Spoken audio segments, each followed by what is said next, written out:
또 오늘 밤 10시가 또 이제 각본 없는 가시죠. 드라마에 네. 아마도 많이들 보실 거예요. 자, 네. 또 하나의 포인트 중에 하나가 이제 손흥민 선수가 과연 출전할 건가?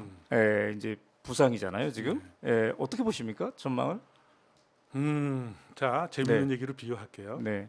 축구 선수들이 오른발잡이가 네. 지금 동네에서 축구하시잖아요. 네, 네, 네. 다쳐 보셨어요? 게임은 뛰고 싶어. 다쳤어요. 어, 좀 많이 다쳤어요.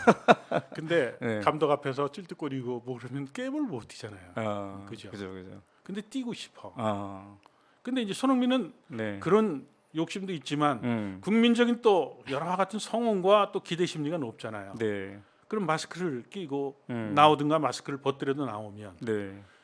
이 트라우마라는 게 있어요. 음, 선수가 안면에 머리와 부딪혔을 때 왔던 그 충돌의 그 소리, 다칠 때 소리를 잘 몰라요.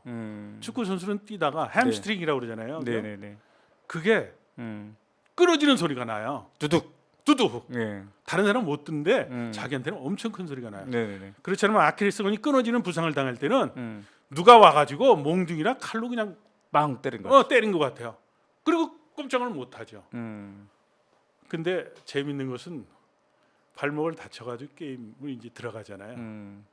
자기가 아프니까 부딪히지 않으려면 그때는 어떻게 합니까? 미리 살피고 볼이 오면 네. 빨리 줘요. 그 자기는 경기를 잘 못했다고 생각하는데 나오고 나면 네. 라커에 들어오면 감독이 야, 너 축구가 정말 너 이렇게 시야가 넓어졌냐? 네. 너 그렇게 볼을 차이지.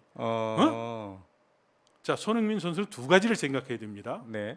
자, 마스크를 썼고 지금 안면에 머리에 부딪혀서 그 큰 지금 골절이 있었고 수술을 했잖아요. 네, 네, 네. 손흥민은 네. 미리 살펴서 경기 초반에는 절대로 부딪히는 플레이를 하지 말고 아하. 빨리 주는 거예요. 네. 빨리 주는 거예요. 잉글랜드 대표팀에서 제일 관심이 섰던 선수가 누굴까요? 골을 넣었던 선수보다는 케인이었었어요. 그 어린 선수들한테 골을 주는 거죠. 어시스트했죠. 네, 어시스트하죠. 네. 네. 만약에 골을 넣겠다고 골마우스라고 그러는데 골문 가까이 가면 잉글랜드 그렇게 골을 못 넣었죠. 저는 그 경기를 보면서 네. 저 친구의 축구 IQ는 상당히 높구나. 케인이 대단하구나. 손흥민 선수도 오늘 경기에서는 팬들 입장에서 손흥민이가 우리가 축구 선수 표현하면 달고 치고 간다고 그래요. 네. 다다닥 치고 가는 거죠. 네. 그것을 원하는 게 아니라 손흥민 선수는 아주 지능적인 플레이로 상대 수비를 끌어내고 아하. 거기에 패스를 넣어주고 네. 절대 다치는 경기를 하면 안 됩니다. 네. 야, 벌써부터 새로운 포인트로 오늘 밤을 제가 또... 중계방송 해설한다고 그러면 네, 네, 네. 지금과 같은 얘기를 전제로 해서 합니다. 손흥민 선수는 볼을 갖고 있는 시간을 줄이고 볼 터치 횟수를 늘려라 네. 라고 얘기를 하죠.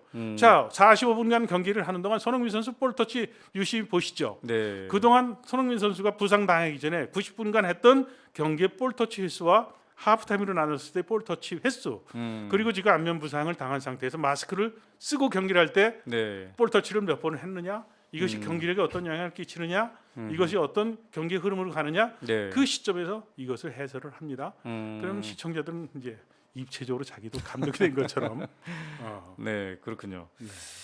자, 벤투호 이제 감독이 그동안 이제 이강인 선수는 좀 보수적으로 활용했던 것 같아요.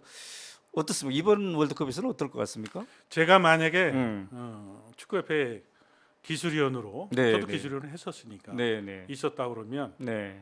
적절한 견제와 그리고 긴장 관계를 유지하는 겁니다. 기업에도 왜 감사가 있나요? 그죠? 네. 감독에게 많은 연봉을 주고 냅두는 거 아니에요.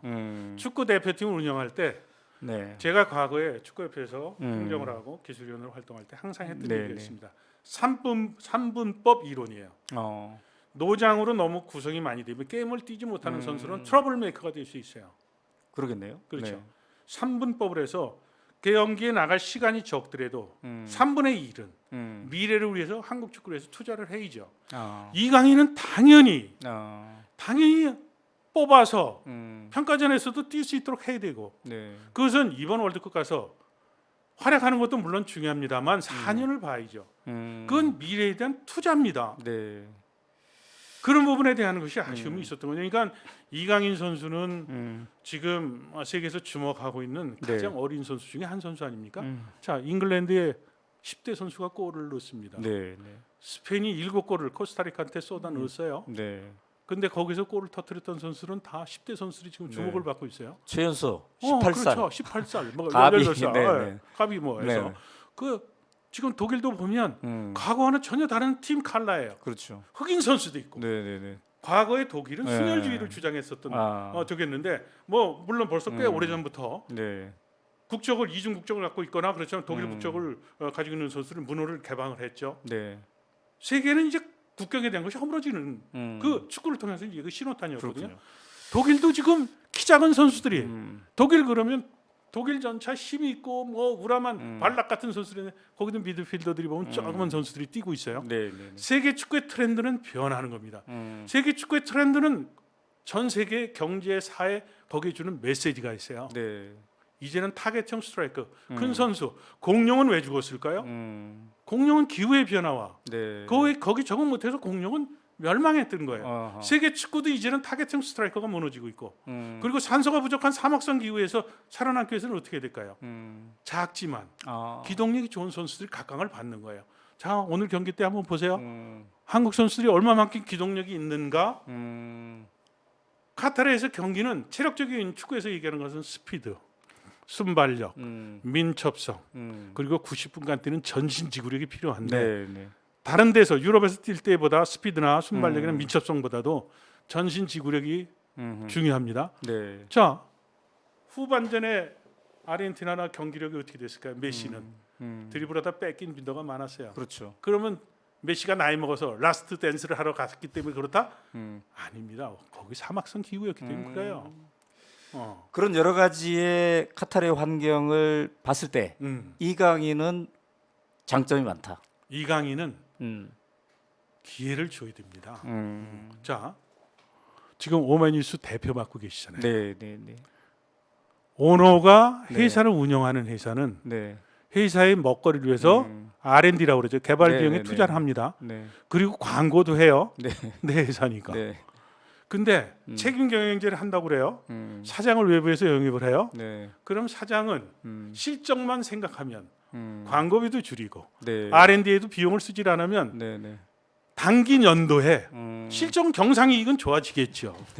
근데 2년 뒤, 3년 뒤는 어떻게 될까? 네. 외국 감독을 데려올 때는 네. 선진 축구를 접목하는 것도 있지만 아까도 얘기했지만 적절한 긴장 관계를 두는 것은 네. 이강인은 세계가 인정한 그런 잠재력 있는 천재성 있는 선수라면 네. 이강인은 그렇군요. 98년 프랑스 월드컵 때 우리가 중간에 감독도 해임되고 난 큰일 났다. 이게 들어가면 선수들뿐이 아니라 이게 뭐 돌파할 매질 당. 근데 어떻게 됐어요? 고정수가 있었고 네. 이동구가 있었고 그렇군요. 그리고 그 당시에 제가 일밤을 했는데 그 카메라를 데리고 가지고 음. 패하고 나서 선수단 있는 호텔 갔더니 선수들이 천연덕스럽게 우리가 얘기는 하드 아닙니까? 그걸 먹고 있고 카메라에 당겨가지고 일요일 밤에 그 방송이 되고 나서 어떻게 됐습니까? 월드컵 갔다 와가지고 그 선수들을 비난하는 것이 아니라 소녀 팬들이 운동장에 쇄도하지 않았습니까? 축구는 마케팅이에요. 네. 우리가 이번 월드컵의 성적이나 이것이 중요한 것이 아니라 이강인은 마케팅의 가장 히트 상품으로 포장을 잘해서 이 축구를 위해서 이것을 우리는 소비를 시켜야 될 거 아닙니까? 네, 네. 자, 그렇다면 또 하나 주목받는 선수가 이제 수비 핵심 김민재인데 말이죠. 역대 국가대표팀들의 수비수들과 비교를 해봤을 때 이토록 주목을 받을 만큼 김민재 선수는 뛰어난 겁니까? 어떻습니까? 대단하죠. 대단해요. 자, 우리가 60년대 때 네. 갖고 있었던 우리 한국의 경제의 수출 아이템을 보죠. 뭘 팔았어요? 축제품. 네. 그리고 전승 도자기라고 그래서 도자기를 만들어서 팔았잖아요. 그렇죠. 근데 세월이 흘러서 우리나라가 자동차 강국이 됐고, 네. 그렇죠. 반도체에 또 네. 세계를 주도하는 국가가 됐잖아요. 한국 축구 그러면 두 가지 키워드가 있었어요. 네. 골 결정력이 부족하다. 그렇죠. 한국 수비는 완전히 이건 무리다. 네. 그렇게 얘기를 했잖아요. 네. 김민재가 어느 날 갑자기 네. 나폴리에서 저렇게 잘할 줄 누가 알았어요? 음. 나폴리 팀 얘기할까요? 이탈리아는 반도 국가입니다. 네. 밀라노는 북쪽에 있어요. AC 밀란과 인터 밀란이는 부자팀이 있어요. 섬유 도시니까. 나폴리는 네. 한국으로 얘기하면 호남과 같은 지역이 저 산업도 네. 86년 월드컵 때 마라도나는 신의 손 사건이 있었지만 축구의 신으로 등극이 됐어요. 마라도나는 86년도 월드컵을 끝내고 네. 나폴리로 갑니다. 나폴리의 그 시민들은 부자 동네인 밀라노를 이기는 게 이게 수건이었어요. 꿈이었었어요. 네, 네. 마라도나를 영입을 해서 나폴리 팀을 AC 밀란, 인터 밀란을 꺾고 네. 이탈리아 리그를 천하통일을 하죠. 그 팀에 지금 김민재가 갔어요. 김민재가 가서 승승장구하고 있고 네. 한국의 자동차 산업과 지금 반도체 얘기를 했잖아요. 네. 우리가 전혀 생각하지 못했던 것을 한국인들은 해낸 겁니다. 김민재를 보면서 저는 한국 축구도 수비가 약하고 수비는 안 돼.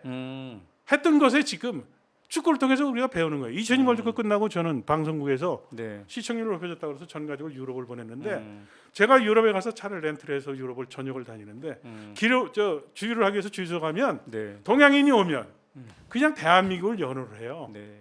그게 축구가 갖고 있는 가치거든요. 그래서 이번 월드컵에서 김민재가 뛰는 것은 김민재가 활약하는 것은 단순히 축구의 가운데 서는 중앙 수비수의 역할이 아니라 네. 한국 축구의 산업, 축구도 산업이잖아요. 큰 시장의 산업에 축구 산업을 통해서 한국이 갖고 있는 산업적 가능성, 네. 잠재력 이런 걸 보는 겁니다. 아. 근데 이제 김민재 선수 보면은 그 체력적인 조건 굉장히 좋지 않습니까? 좋죠. 근데 그거 말고도 다른 센스라든지 패스력이다 이런 게 있기 때문에 이게 가능한 거겠죠. 당연하죠. 네. 축구에서는 네. 행동이란 변이를 하기 위해서는 몇 가지 사이클이 필요해요. 네. 예측회의죠. 자, 가운데에서 스루 패스가 들어오나 측면에서 크로스가 넘어올 때 네. 수비수는 특히 센터백은 이 볼의 높이, 네. 그다음에 이 볼의 속도, 네. 그리고 내가 마크해야 될 선수를 볼과 그리고 그 자기가 마크해야 될 선수를 한 시야에 둬야 되는데 네. 거기에 대한 감각이 있어야 됩니다. 축구 선수한테 가장 중요한 것은 체력, 기술, 전술 이해 능력보다도 저는 네. 우선하는 게 있습니다. 아 그렇군요. 브레인입니다.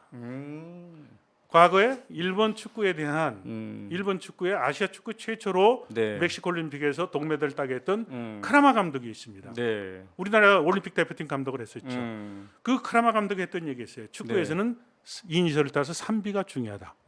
브레인, 네. 보디 바란스, 볼 컨트롤. 네. 김민재는 브레인, 보디 밸런스, 네. 그리고 볼 컨트롤을 완벽히 갖춘 그 선수예요. 그러니까 세계적인 선수들이 뛰고 있는 리그에서 네. 당당하게 메이드 인 코리아 하나의 프로덕트로서 가서 지금 견줘가지고 네. 싸우고 있는 거예요.